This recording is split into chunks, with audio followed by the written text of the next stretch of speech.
Hello, welcome to another episode of Purple Insider. Matthew Coller here, along with intern Haley English, who has both praised and roasted free agents on purpleinsider.com. So we will talk about her list of the best and worst moves so far, although moves still trickling in a little bit here as we speak. Mike Gesicki is now a New England Patriot because Bill Belichick is obsessed with tight ends. He loves tight ends more than you love anything in your life. But Haley, this was an exciting week for you. You grew up a Jets fan.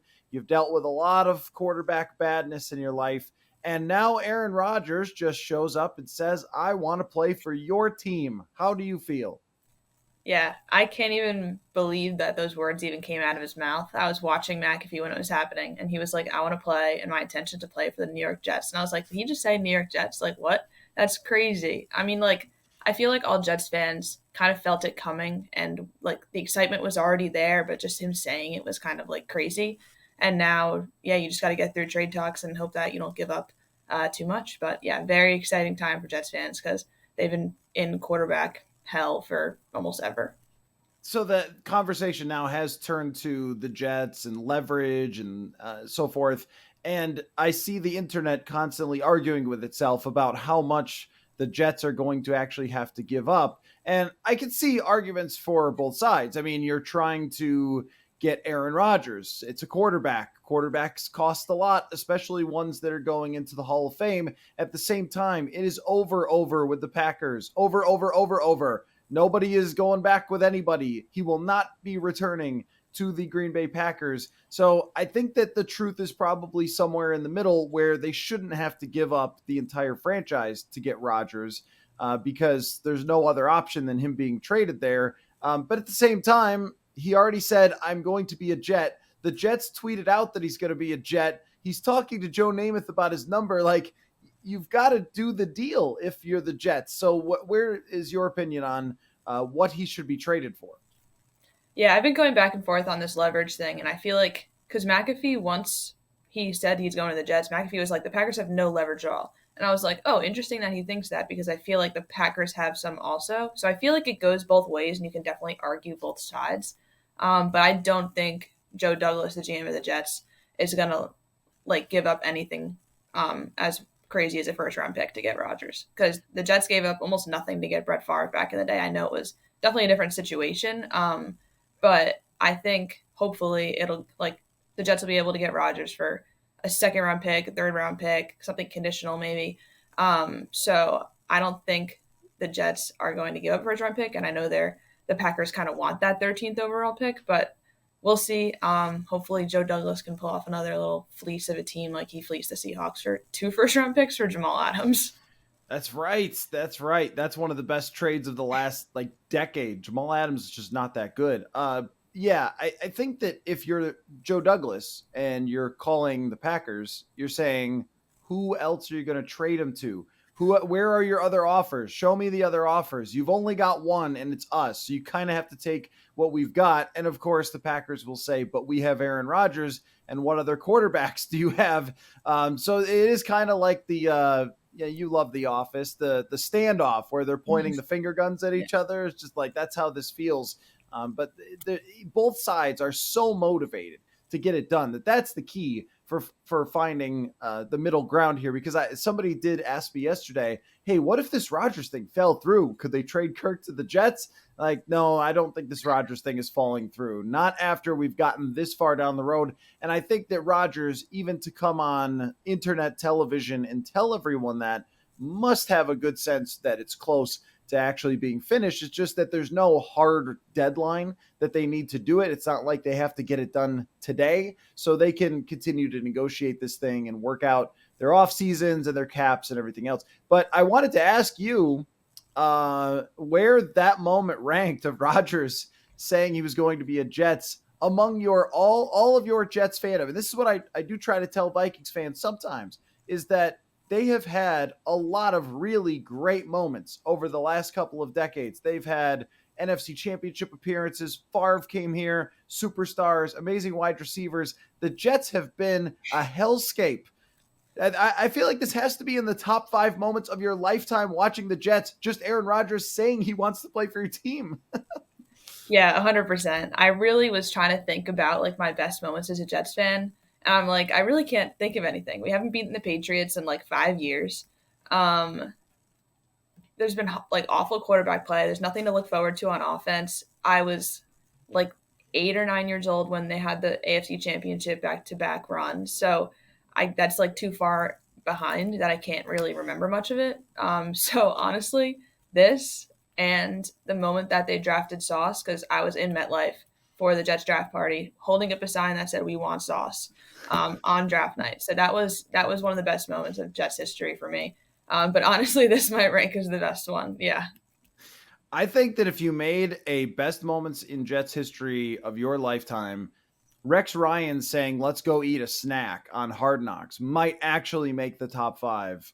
So not much to say for accomplishments, but maybe this will be your year with. And look, he's got half the Green Bay team there, but Garrett Wilson and Aaron Rodgers' history with number one wide receivers is pretty darn amazing. He's not that far removed from throwing to Devontae Adams. No one knows this better than our audience who has watched him back shoulder Devontae Adams and Jordy Nelson to destroy the Vikings. I had this stat in an article the other day that his career against the Vikings, Aaron Rodgers, he's thrown 57 touchdowns and 8 interceptions during all of his 29 games in the regular season against the Vikings. So they are thrilled to see him leave. But I want your hardcore analysis. Try to take off the Jets hat for just a second on why you think this will work. Because here in Viking land, once upon a time, they had a team that looked like it was set up for greatness. Just need to add a quarterback who's a veteran, and they missed the playoffs the next year. So tell me why Aaron Rodgers will fit in New York. Yeah. The Jets, like, obviously had one of the worst offenses in football last season. They were ranked 29th in points scored, 30th in total EPA. They were 31st in red zone offense and 28th on third down conversion. So that's like almost as worse as you can even get. So it's honestly almost like only up from there. And with the defense that they had, they were the number one graded defense by PFF last season, even though like you can debate that, obviously. The 49ers defense was probably better than them. But they allowed the fourth least points per game, and they were fourth in EPA. So one of the best defenses out there, and they're pretty much just a quarterback away. They had like Brees Hall go down with an injury, and they had the offensive line kind of get diminished to like third string backups other than their center. So as long as they can kind of stay healthy on offense, putting Rodgers in there with the offensive rookie of the year, Garrett Wilson, will ideally make a difference. And yeah, the Jets have had no quarterback play literally since 2006 when PFF started even grading players. Their quarterback NFL rank in terms of their PFF grade, the highest one was 17th in the NFL, and that was Chad Pennington back in 2006. And last year, Mike White was their highest graded quarterback at 61.3, and that was 40th in the NFL. So anything average quarterback play, which Aaron Rodgers had like an average PFF grade last year, but obviously back-to-back MVP seasons the years before that. So anything remotely close to that will get them so much better than 29th, 30th, 31st in the NFL. And I think you do get an Aaron Rodgers that is motivated to show that the Packers never should have drafted Jordan Love, never should have had anyone to try to replace him. And he had said that last year it felt like it was over even just during the season. So feeling like he's disrespected, because he's disrespected by everything. He's disrespected by science. He's disrespected by the media. You're disrespecting him right now by being excited somehow. I don't know how. That's just his personality, but that also does lead to the possibility he kind of actually shows up at OTAs, shows up at mini camp, and all of a sudden goes back to being the quarterback that everyone wanted him to be, as opposed to the guy that looked like he couldn't stand playing football anymore last year. And but the whole thing, you have to admit, here's the one rain I would drop on your parade is only to say this whole thing is ridiculous with him going on the McAfee show, giving us a dissertation. I used to have, and I'm sure you've had, these like 3-hour classes that you take once a week. That was watching him on McAfee until he actually got to the point. It was like, okay, buddy, tell us all about your darkness retreat and everything else. And he said, and this would be the one concern you have, is that he was 90% to retire until he got out of the darkness, which, him or Batman saying that, I'm not sure which one. But that is the one concern is once somebody has kind of decided they're retiring, it's hard to like turn the lever and turn it back on. And I think we even saw that from Tom Brady in the first half of last year, where he was like, I'm retired. Oh, wait, I'm not retired, but I'm like going to miss half a training camp. And it just kind of became a whole circus. I think that there should be some concern there that if he sort of got excited about it and then that wanes and maybe physically he isn't the same as he used to be, that it might be disappointing. Yeah, I love that we've normalized the phrase "darkness retreat." I feel like months ago, no one knew what this is, and now it's It's all that everyone's talking about. But yeah, it definitely is a weird situation because he had said he was 90% retiring, and I think he has that kind of like fire inside of himself now, just because the Packers kind of blatantly said they don't want him back after they told him to his face, like, "Hey, you can come back and you'll be the quarterback here." So I think it's a little different than Brady's situation because he's going to another team now and not like coming back with the same team like Brady was. So that's the only difference that I have with that. But it is a little concerning. Let's just hope that he still has that drive to play with this new team. What's your stance on darkness retreats? No, I would never do it. No, I just appreciate the sun. Every night I have a darkness retreat. It's called me going to sleep, and then I wake up refreshed and go about my life. Yeah, stuff like that doesn't make a whole lot of sense to me. But that I do think that, and the New York media is a real thing. This is not your safe space in Green Bay, which is just a very college-ish. Some people in Minnesota might say cult-ish type of place. Where it's, I mean, when you pull up to Lambeau Field, there's a fence on the other side of the road on, I think it's Lombardi Way, because of course it is. And it's got, people have carved in Aaron Rodgers' image and Brett Favre's image into their fence. I mean, it's just like, that is a totally different atmosphere than playing for the New York Jets. And I think that there is going to be a little bit of like splash of cold water for Aaron Rodgers of what it's like to be there. At the same time, I do agree with you that it's a good situation to drop into. How do you feel about the AFC East, though, with him coming to it? Because Buffalo is still strong. They are not maybe as strong as they were 2 years ago, but not going anywhere. Miami is still good if Tua is healthy. The Patriots exist, which means that they'll win like 8 or 9 games just by existing. I don't think that they're good, but they do exist with Bill Belichick. It's not the easiest division. It's not the easiest conference. And we'll talk about the NFC quarterbacks in a little bit, but it is unbelievable the competition that he has to go up against here with the Jets. Yeah, it's kind of horrible how good the AFC East is now. I think the Jets will be in contention for the division title, and that's kind of the first time that's really ever happened because they were so close last year. Like they started out really well and were kind of right behind the Bills there, and then just fell off the track and lost like their last 6 games of the season. So if they can do that with like horrible quarterback play, I think they can be up there in the division. I think the Bills will still win it, and I think the Jets will get like right behind them, like wild card spot. I don't believe in Tua to stay healthy the whole season. I know they really, really like beefed up their defense, so that's kind of scary a little bit. But yeah, like the Dolphins brought in Mike White. I'm like, tell me you don't believe Tua is going to stay healthy without telling me you don't believe Tua is going to stay healthy. Like he's obviously, I think, the best backup in the league, but he can't stay healthy either. So like Matt Milano broke his ribs. Matt Milano just signed an extension with the Bills. So somewhere Matt Milano's smiling that he gets to hit Mike White probably twice a year this year. And the Patriots, yeah, I'm always scared of the Patriots. I just want to beat them at least once this season. We'll see, but hopefully the Jets can contend for second place, maybe even first in the division with that.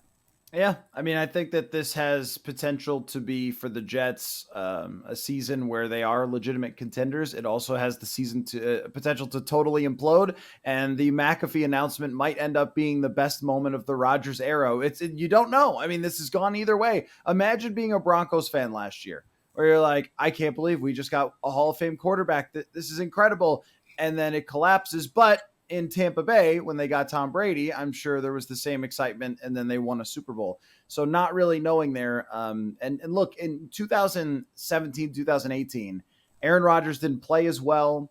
And you'd look at his numbers and be like, is something wrong there? Is he kind of fading? And there was the Rodgers is washed and everything else, and people were making charts. But the thing is that sometimes past performance doesn't always predict the future, especially when it comes to Hall of Fame quarterbacks that we've seen them bounce back. So I don't know. I mean, I have no idea. I think for the Jets, you absolutely had to do it. You had to do it. There was no other choice. If Aaron Rodgers wants to play for you, then is that better than trying for Jimmy Garoppolo or getting Andy Dalton or whatever? Yeah, that's a way better option. So I sent you a list of all the Jets quarterbacks to ever play for them.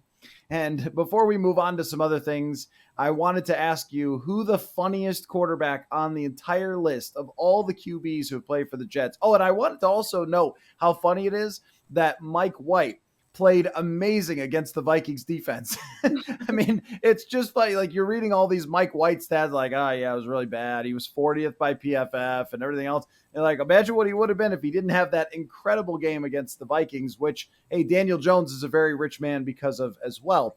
But the funniest quarterback on the list for you of all quarterbacks who have played for the Jets?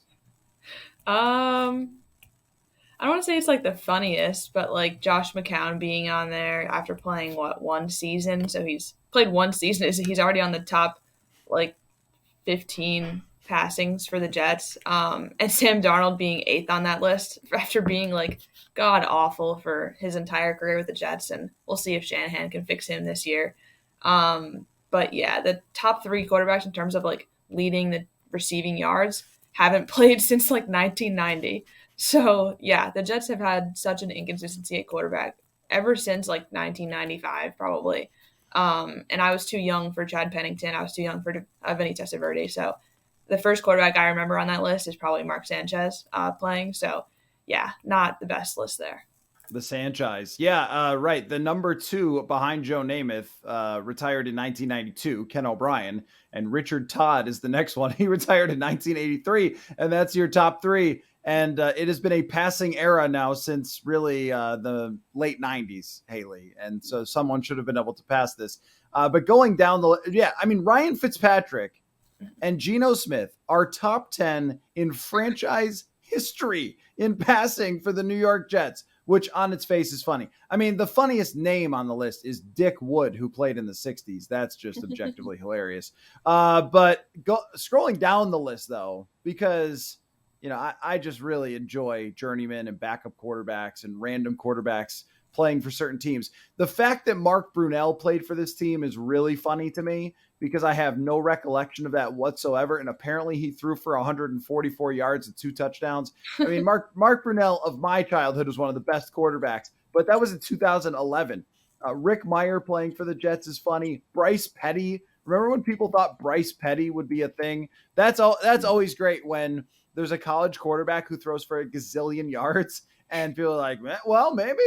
No, not maybe. Nope, not at all. I mean, it's just a great list. Our guy, Brooks Bollinger, who's from Minnesota, is on this list. Quincy Carter shows up. Matt Sims. Who are these people? Luke Falk. It's incredible. Luke Falk was he was drafted with the same pick as Tom Brady and came in the game when I forget who it was, like went down with an injury, and Jets fans were like, oh my God, this guy's the new Brady. Like, we're going to have him because he did really well when he came in.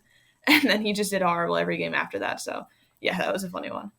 Tim Tebow. Were you aware that Tim Tebow completed 75% of his passes as a Jet? Did you know that? I have a Tim Tebow Jets t-shirt that's like half my size now. No way. Really? Yeah.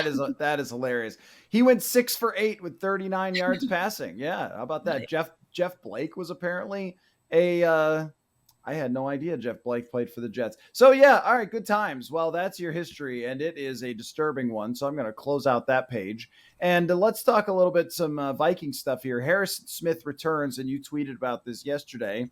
I mean, I think that if you're talking about how it affects them in the future, we're still kind of waiting to see what his contract details of his restructure are to really know if it's going to affect them a lot in 2024, but there's no getting out of that contract in an easy way.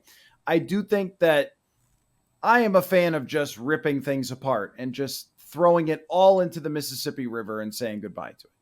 But if you're Brian Flores and you came here, you want Harrison Smith to play on your team. Also, you have a lot of young players and inexperienced players on defense. You have to keep some people, even if you're bad, you have to keep some veteran players. And now, I mean, looking around the division with Aaron Rodgers gone, we'll talk about the NFC quarterbacks. Like they should be thinking we can compete, even if it's not likely that they're competing for a Super Bowl this year. But your take on Harrison Smith returning, just from the perspective of how it looks on the field. Yeah, definitely. And like my first intro to Harrison Smith, I really didn't know much about him until this past year, but I was in a fantasy football league that included defensive players, and he just happened to be on my team. So I was like familiar with him already. But yeah, he was the second best blitzer on the team behind Eric Kendricks. And that's really good for a safety because usually that's dominated by linebackers.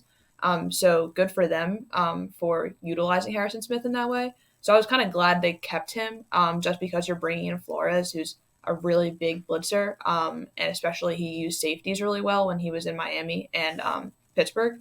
So I think that continuity with Harrison Smith being in that secondary and kind of helping these new players because the cornerback room is going to be entirely different. But yeah, I like them keeping him. He didn't blitz a lot last year, only 8%. But before that, his average from 2020 to 2022 was 20.1%. He was a part of 21.1% of blitzes. And last year he was successful on 72.7 of them. So that's a stat that's like probably that's looking Brian Flores in the face and being like, okay, like I can use that. He's going to be my blitzer, and I like that they kept him. Yeah, I think that this is the system that they really needed before. Yeah, I think with Kevin O'Connell, there was a lot of it with the Rams, and their connection with Brandon Staley was rooted in Fangio type system, and let's play the two deep safeties and everything else. But it sort of missed one important fact that you have Harrison Smith, and what every defensive coordinator should be doing all the time. And Brian Flores said this, and it's you can say it, but you really need to actually do it. Is that it has to be malleable. It has to be where you take players and try to put them in their best positions and you adjust your system to them, not them to you. And Harrison Smith, as you mentioned, he still picked off 5 passes last year. He still played well in that role. And hey, his body didn't take a whole lot of beating last year because he was playing in the parking lot. It was one of the, I brought it up 100 times on the show, but it was just one of those things where it's like, Ed, come on, man. I mean, I know like Ed was very much the system. And if you're just not paying attention to one of the best blitzing safeties, one of the best box safeties of the last decade, and you're just telling him to play the way that you've always had people play, then you should have gotten rid of him last year if that's how you wanted to play. But instead, he stays around. He's a guy too, for Vikings fans. I mean, he's just been such a staple and a huge part of this defense for a long time. But I think that fit matters. And I think instantly they are a better defense. We've talked about their opposing quarterback schedule, but they become instantly a better defense because they're going to use these guys in the right way. Yeah, definitely. I think it's good that they kept him around for all those reasons you just said. Yeah. Another thing I want to ask you about was Byron Murphy. So we talked to him yesterday, and he talked about playing in the nickel and outside. And I was looking back at his statistics, and it looks like to me that he was better when he was playing in the nickel. This is a move that you had in your article as a potential guy that was intriguing because he would be an upgrade from last year. Where do you feel like Byron Murphy fits into the Viking secondary? Did you like that move? I did like that move. I know he wasn't my top on the list for the Vikings. My top was Cameron Sutton and probably Emmanuel Mosley also, and they both went to the Lions. So that was, as a Vikings fan, I'm like, or like for you guys, I'm like, oh, that kind of like that's annoying because they went to the division and they're two of the best cornerbacks that were coming out. And then Cameron Sutton was probably the best in man coverage, which Flores really, really likes. But Byron Murphy, he's not bad in man coverage. He played it 22% of the time last season. And when he was in man coverage, they had successful EPA, so they held the offense to negative EPA on 44.9% of snaps. So that's not great. He was much, much more successful back in 2021 and 2020, where he played 25% man coverage in 2021 and then 48% man coverage in 2020. And he was successful on basically 55% of those snaps. So that's a big jump. And I think he's more comfortable in man coverage just because he played it a lot in the previous years and didn't play it as much last season. So I think he can transition really well to Flores' scheme that's probably going to include a lot more man coverage than the Vikings played last season. Yeah, and I noticed that his PFF grade in man coverage last year was not good, but it was on like 14 targets. I don't know what I'm supposed to do with that. This is, you can tell me because you studied this for an article. I think was it your first or second article, just about cornerbacks. I think it's really hard to figure out which ones of those statistics matter and which don't. I don't know, how big of a sample size do we need to be able to project forward what a cornerback is going to be? You're gonna need a lot more than just 14 targets though, because that's not a lot, and I wouldn't think much of that PFF grade just because like it's 14 targets. Like so much can go bad on 14 targets, and he can look like the worst corner in the league. But he could also be amazing on just 14 targets, and he can look like the best corner in the league. So he's gonna need a bigger sample size, obviously. His stats compared to all the other top free agent cornerbacks out there were not like the best because he allowed 38.9 yards per game, but that's still really good for a corner. But obviously, the other corners out there were better in terms of that stat, as well as he allowed a 63.2% completion percentage. That's kind of his like a little bit of a concern stat because you want to see that in the 50s pretty much. But I think he'll definitely be in a better situation with the Vikings because the Cardinals are kind of like on a tank right now. They're not going to have a quarterback, and I don't know what good it would be for him to stay on that defense. So I think he'll be definitely a little better on the Vikings, especially with an experienced Flores coming in. Yeah, I think also looking back at his 2021 stats, as you mentioned, they're just a lot better than they were last year. And getting a corner off of a down year when he has a history of playing better, I think is just a good bet for them and somebody that they can fit in where he's needed.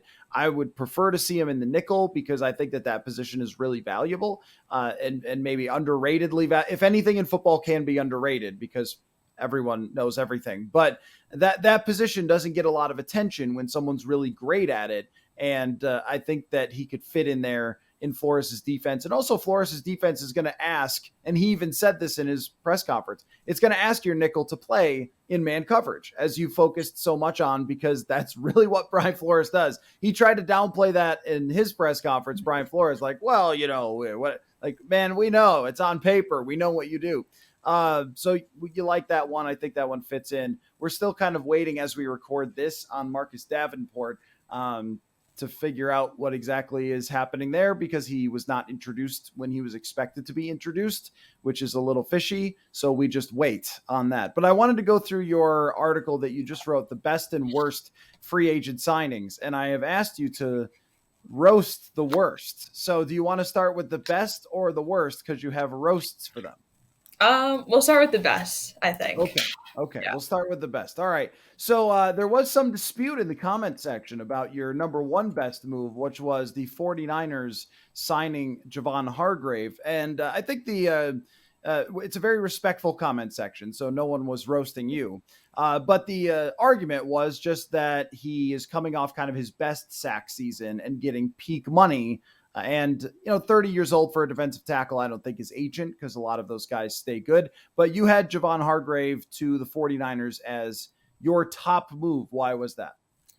Yeah, I think that was a great move. I know he came with a very hefty price tag at $21 million per year.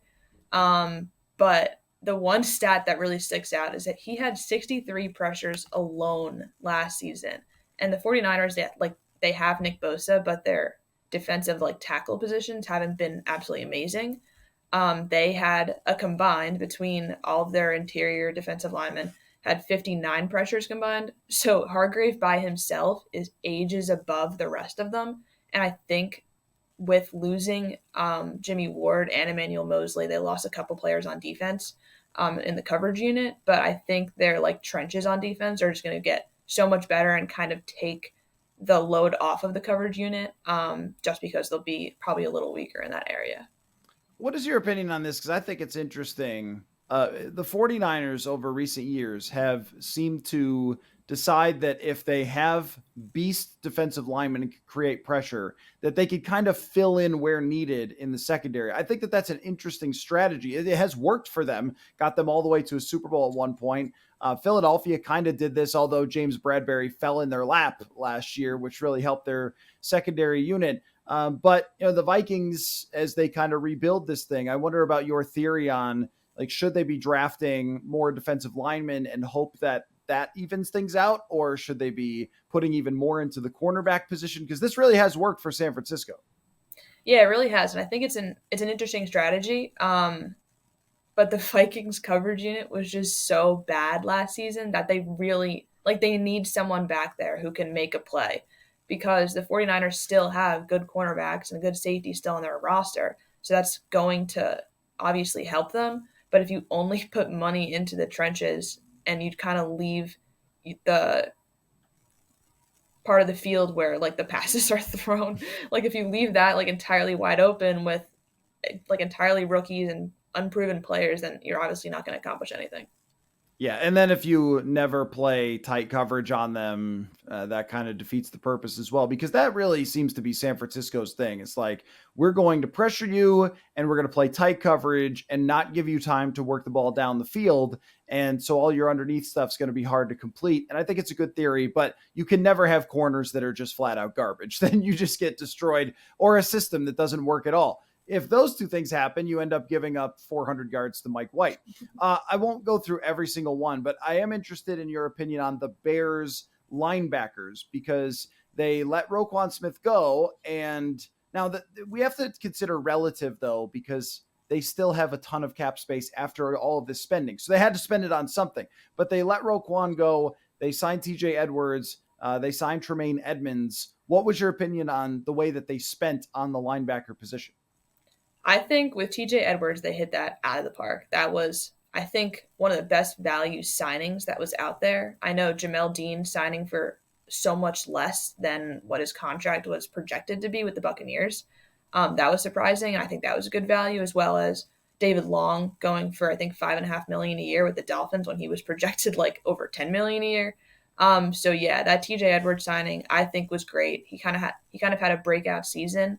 And he was the sixth highest PFF graded linebacker for like all of defense with an 81.6 grade. So I was very, very surprised they were able to get him for cheap. And then they went out and I think they extremely overpaid Tremaine Edmonds at 18 million a year, I think he signed for. And Roquan Smith only went for 20 million when he signed that new contract with the Ravens. I'm like, you just overpaid for a linebacker who has very, very inconsistent stats. He was somehow like the third highest graded linebacker in coverage this season, after being like the worst graded linebacker in coverage in the prior season. And his run defense grades have been all over the place. So I don't really trust that Tremaine Edmonds is going to make an immediate impact in Chicago. So I don't think it warrants paying him 18 million a year when you can keep Roquan Smith and just pay him 2 million more. So that was kind of the weird thing with the Bears linebackers, but I really like the TJ Edwards signing for them.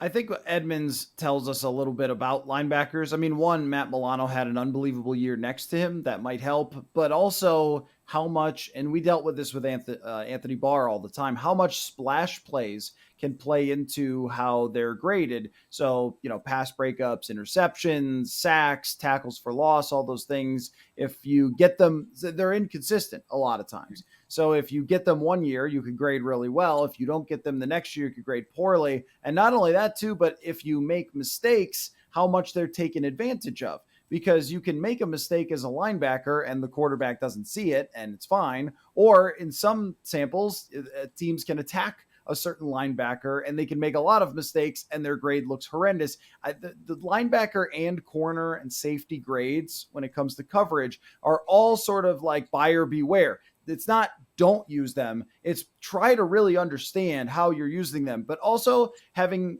been in Buffalo and seen Tremaine Edwards up close, I can see why Ryan Poles would like it. This is one of the biggest, freakish, most fastest, ridiculous people. Like, this is a guy that I would use as an example for, I don't know if you saw me tweeting about this or heard the rant from the show the other day about fans who think that they could get 10 yards playing quarterback in the NFL. Mhm. And you're like, okay, I just want you to meet Tremaine Edwards. Just meet him. You don't have to say anything else. Just stand next to this guy and tell me you're getting 10 yards against an NFL defense. You won't. So I think with that one, though, could kind of go under the luxury category of like it's probably somebody that Ryan Poles loves. It's maybe less data driven on that one and more of like this guy's an absolute freak athletically, and that defense needs upgrades. How much of the Bears in your mind upgraded so far?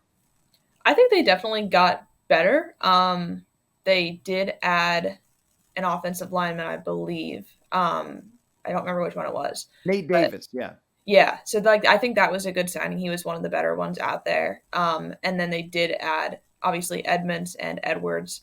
And what receiver did they get? I don't remember. DJ Moore. Yes, yeah, oh yeah. In the trade for the number 1 pick. I think that was a great trade for them. Like in terms of what they got, like DJ Moore was obviously I think a better option than getting another second round pick because he's a proven receiver. So you're getting the weapons for Justin Fields. Can he make the throws? I don't know. But they definitely got the pieces around him that they should win a couple more games next season. And when it comes to free agency with receivers, that's a trade you have to make because you can't sign any. They're just bad. There's just not a good list of wide receivers. If Jacoby Myers is like the prize, then it's not a great situation. All right. I told you got to roast these teams that made bad moves. Also, I wanted to touch just briefly on this because we've got a little like it's felt like my hair's been on fire this whole week with all sorts of different moves. And this is a little bit of a lull. So we can talk about Darren Waller and how somehow Josh McDaniels, master of dealing with people, manipulated Darren Waller to the point where they had to trade him by revealing that he was getting married to WNBA star Kelsey Plum, champion of the Las Vegas Aces. And he was not invited to the wedding, as she tweeted. Yep. And I guess they were somehow this created an impasse and they had to trade away one of the best tight ends in the league. I mean, this is one of the funniest stories. The NFL just creates so much drama every day that we move on from these things. But it's like, can we just stop and talk about how much of a sitcom this was? Like, you love Seinfeld. This was Larry David. Larry David wrote this. He wrote this. This is one of the funniest things to happen in the NFL in like the last 5 years. Yeah, it really is. And after the Packers offered a second-round pick for Darren Waller last year and they declined, and now they deal him to the Giants for a third-round pick, it's like, tell me you wanted to, like, let him leave. Like, they didn't want him on the team anymore for some reason. Josh McDaniels is the weirdest guy ever, and I think he just wants to bring his old Patriots to the Raiders there because they just signed Jacoby Myers. But yeah, it's very funny the way it was handled, and I don't think you're going to see anything like that anytime soon. No, I don't think so either. Yeah, clearly there was something off between those two to begin with, and then that was like the final straw. Do you like Curb as well? You got to like Curb, right? Curb? I don't know what that is. Oh, Curb Your Enthusiasm, Larry David's show. Oh wow! If you're a Seinfeld fan, you please find it because it's the exact same humor as Seinfeld. It's just with Larry David in it, and it's incredibly awkward and funny. You will love it. If you take nothing else away from this internship, it'll be that. Okay, let's talk about just the last thing is this graphic that Ari Myrov put out there. You know him; he used to work for PFF. Now he's with 33rd Team. Of the NFC quarterbacks, and I just want to read them all out loud. Oh wait, I didn't let you roast the free agents. Okay. I'm sorry. Yeah. I'm sorry. Yeah, that was supposed to be the highlight of the show. I'm sorry. I was just moving on because we were making fun of Darren Waller. All right, so your worst free agent signings, roast away. All right, so the first one was the Falcons trading for Patriots tight end Jonnu Smith. So Falcons, you traded for another tight end that you can ignore just like you did Kyle Pitts. Boom roasted. Yeah, boom roasted.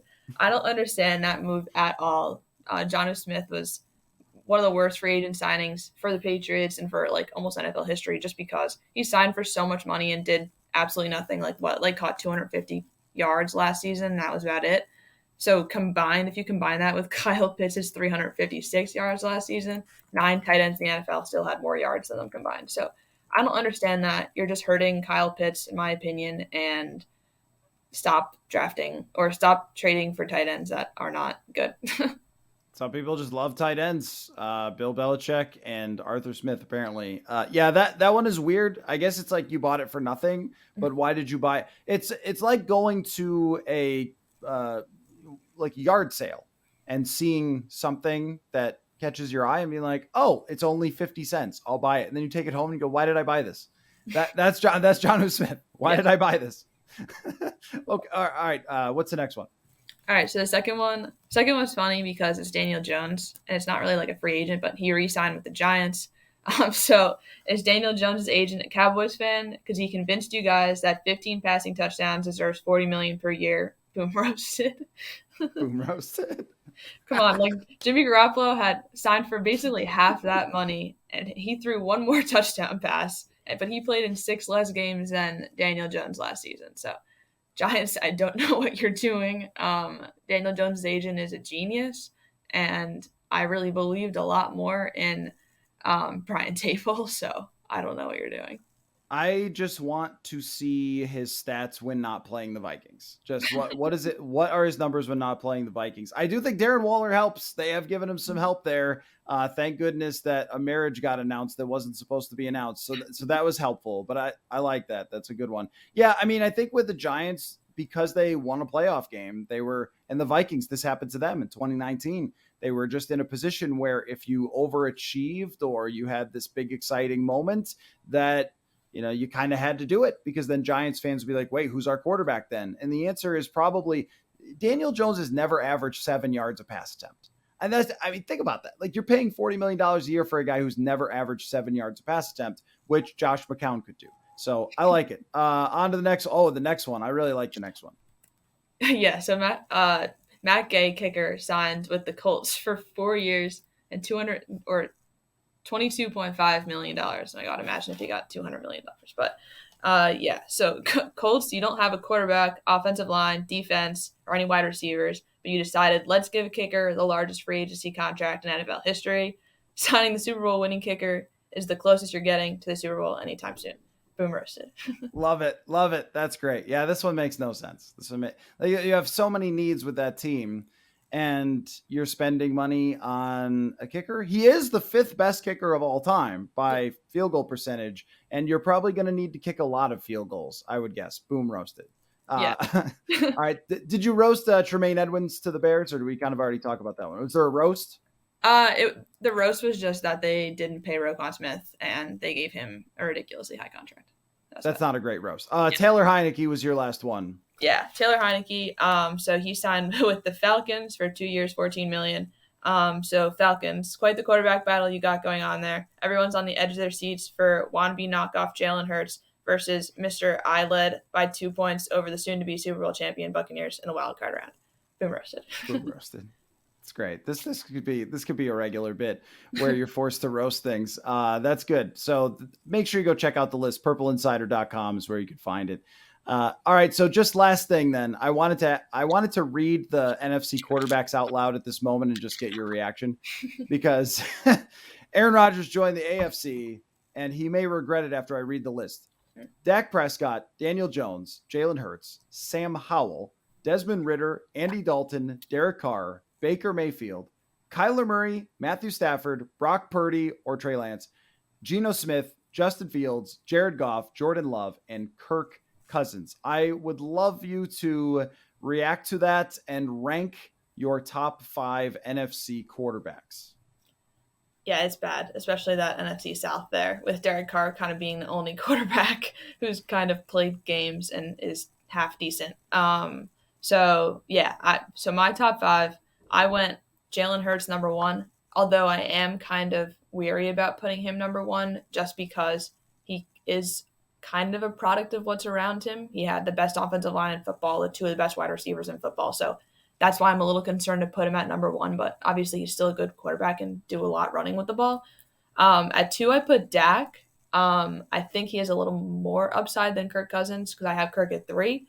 I put Stafford at 4, but if he's healthy, I think he could easily be like number 1, maybe number 2, especially like when he won the Super Bowl, like that season, even though he threw the most interceptions, I think he's still better than most of these quarterbacks. And then 5, I was debating about 5, but I think I landed on Jared Goff, just because he's been really good with the Lions. I know like he's not that quarterback who's going to get you kind of to the Super Bowl, but he's been half decent. And that's just kind of the story of the NFC quarterbacks. Like the number 5 quarterback is not really going to try to make a run for the Super Bowl. It's amazing. It is an amazing list. It will change very soon because you're going to add a Bryce Young or CJ Stroud or Anthony Richardson and maybe 3 of them to this division, depending on how things go. But the AFC is so resolved for most teams with their quarterback situations that you're going to have this influx. And this is how it happens, right? The AFC, most or all of those guys were drafted. And then they just became good players. And that will happen now with these quarterback needy teams. It is so the way that I started looking at quarterback rankings last year, I wrote an article about this, is what we usually do is just talk about what we think of the guy's skill set and then like what he most recently did. And with Jared Goff, there isn't a lot of respect for his skill set because he is not super fun to watch. He's not dynamic. If he has to run one step, he will throw the ball directly into the ground. It's insane. It's like, did you never practice this? Did you just stand in one spot? Anyway, so that is what hurts him for people, is that he's not dynamic. He's not exciting, but he has led 3 top 5 offenses in his career. To me, he should be number 2 on this list next to Jalen Hurts because circumstances matter. He's got a really good team around him. He's got great receivers. He's got a great offensive mind, and he can execute that offense. So I try to look at it as, where will their passing game, where will their offense rank with this quarterback in that context, and not so much just based on their talent. So I would kind of have probably Jalen Hurts, Dak, or Jared Goff, because both of them can lead elite offenses and have done that before. And then Kirk Cousins after those 3, Matt Stafford maybe right after that. But Brock Purdy also has to be thrown in here because they had an elite offense with Brock Purdy last year, and whoever plays for the 49ers with those weapons will have an elite offense. So it's funny because like these quarterbacks in this list is not good. And yet out of the top 10 offenses in the league, you could make a pretty good argument that 5 of them will still go to these NFC teams based on what is built around these quarterbacks. And we don't know how Derek Carr is going to play in New Orleans, but I think that they're set up okay for him to be pretty good. Geno Smith could come back and be good. Justin Fields could improve. So it's weird because I don't want to be like, well, actually, they're really good. They're not. It's not a great list. But there's a lot of really good teams here, I think, built around those quarterbacks. Yeah, definitely. Do you think that, like, let's say Brock Purdy and Trey Lance are both not ready to start week 1. Do you think if Sam Darnold leads some sort of offense that Brock Purdy did towards the end of that season, do you think he'll be on this list? I think what would happen with Sam Darnold is he would have 5 to 7 games where you went, oh my God, that is the best quarterback play I've ever seen in my life. 397 yards, 5 touchdowns. And then all the other games would be horrendous. They would have 4 interceptions. Like that would be what it is for him, because we do talk about it like you could drop anyone into this offense. But when Nick Mullins played in the offense, I know he had good yards per attempt, but they lost all the games. Yeah. It just like, it's not going to work. You need competency. And I think the NFL just missed Brock Purdy. I think he could really play. Like, having seen him practice here against the Vikings last year and in preseason, I think he's actually really a player. It's not just, they just threw in anybody. I think the NFL just kind of missed that guy. So, all right, before we wrap, any Vikings questions for me? I do have one, and I kind of do? Okay. Yeah, I kind of related it to the Jets because now obviously we have, we'll have Aaron Rodgers. So, who had it worse? The Jets against Tom Brady for all of those years, or the Vikings, or the Lions and Bears or whatever with Aaron Rodgers for all those years? That is a great question, and it's very similar because you could make the argument that the Vikings had this longer. You have to go all the way back to Brett Favre, not just Aaron Rodgers. So and I pulled the numbers on this, you'll appreciate. Since 1992, the 2 winningest teams in the regular season in the NFL are the Patriots and the Packers. So just a statistical thing, because I know a lot of analytics people say, well, QB wins aren't a real thing. Please explain. please explain how the Patriots and the Packers are the number 1 and 2 winning teams, and explain how Aaron Rodgers won his division 8 times with all sorts of different teams, and explain how just explain. I just want to hear that. How's that work? It does. QB wins on an individual game basis. And when it comes to middling quarterbacks, they're very much dictated. But if you have a great quarterback, they're going to win all the time. And that's what both divisions have dealt with for the longest time. Why it is worse to be the Jets or the Bills or the Dolphins is because Brady won the Super Bowls. Yeah.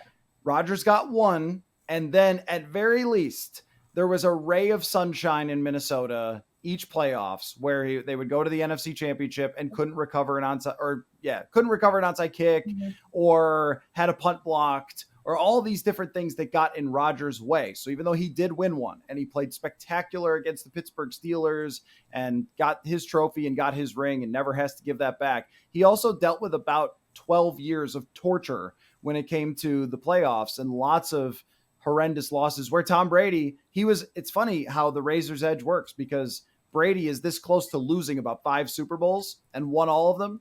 And Rodgers never got there because of all these kind of little things. A play at the goal line. His coach decided to kick a field goal against Tampa Bay rather than having him try to throw a touchdown. Just, all these little things. And at least Vikings fans got to say, aha, take that, you Rodgers. Yes, you're where we want to be, but at least you didn't win the Super Bowl. So I think it's been much harder because every year, and not only that, when it comes to the Super Bowl, it's 2 weeks of talking about how amazing Tom Brady is. So if you hated that, you hated it many, many times. I think it was worse for the Jets.